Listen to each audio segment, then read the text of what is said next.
গত ২৮ জানুয়ারি রাজনৈতিক দল হিসেবে আত্মপ্রকাশ করে এনসিপি। জুলাই গণঅভ্যুত্থানের মাধ্যমে ছাত্রদের গঠিত এই দলটি এখন রাজনৈতিক অঙ্গনের সম্মুখ ভাগেই অবস্থান করছে। আর এই দলটি এখন ইতিহাস ধরে রাখতে এবং রাজনৈতিক শিক্ষা গড়ে তোলার জন্য পলিটিক্যাল পাঠশালা গড়ে তোলার পরিকল্পনা করছে। বিস্তারিত দেখুন শিহাব ইসলামের রিপোর্টে। জাতীয় নাগরিক পার্টির মুখ্য সমন্বয়ক নাসিরউদ্দিন পাটোয়ারী আজ এক বিশেষ বক্তব্যে বলেছেন, দেশের রাজনৈতিক পরিসরে পরিবর্তন আনতে এবং জনগণকে সচেতন করতে একটি নতুন পলিটিক্যাল পাঠশালা তৈরি করবে এনসিপি। তিনি বলেন, দেশের ভবিষ্যৎ রক্ষায় রাজনৈতিক শিক্ষার বিকল্প নেই।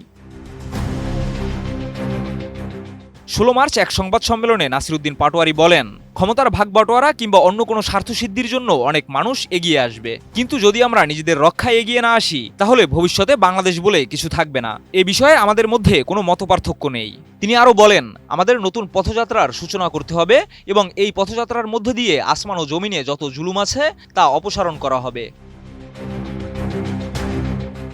এনসিপির এই নেতা বলেন, ইসলামিক ইতিহাস, বিশেষ করে ৪ খলিফার পরবর্তী সময়ের ইতিহাস বর্তমান প্রজন্মের কাছে অজানা, যা বাংলাদেশের ভবিষ্যতের জন্য অত্যন্ত ক্ষতিকর।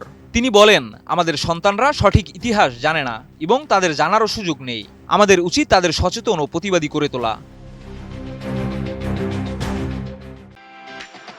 নিউট্রিলাইফ ফ্রুট জুস, ভুটানের তৈরি সুস্বাদু আসল জুস।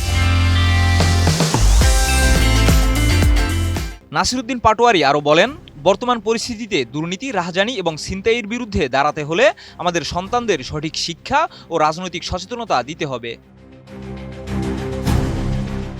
তিনি দাবি করেন, গত ৬ মাসে আমাদের ১৬৫টি আন্দোলন প্রতিহত করতে হয়েছে, যা বাংলাদেশের ইতিহাসে নজিরবিহীন। তিনি উল্লেখ করেন, ৫ আগস্টের পর দেশে সিভিল ওয়ারের আশঙ্কা তৈরি হয়েছিল। ৪ তারিখে আমরা ঘোষণা দিয়েছিলাম যে আমরা অস্ত্র হাতে নেব। তবে ৫ তারিখে একটি রাজনৈতিক সমাধান আসার পর সংসদ সদস্যরা পালিয়ে গিয়েছিলেন। এরপর আমরা শাস্তির জন্য বর্তমান সরকারের অধীনে একটি সরকার গঠনের আহ্বান জানিয়েছিলাম। এছাড়া তিনি বলেন, সরকার কোন দিকে যাবে তা আমাদের দেখার বিষয় নয়, জনগণ কোন দিকে যাবে তা হলো আমাদের দেখার বিষয়। এনসিপির এই ঘোষণার মাধ্যমে দলটির রাজনৈতিক শিক্ষা ও সচেতনতা বৃদ্ধির মাধ্যমে দেশটির ভবিষ্যৎ রক্ষার জন্য একটি শক্তিশালী অবস্থান গড়ে তুলতে চায়। শিহাব ইসলাম, এটিএন নিউজ।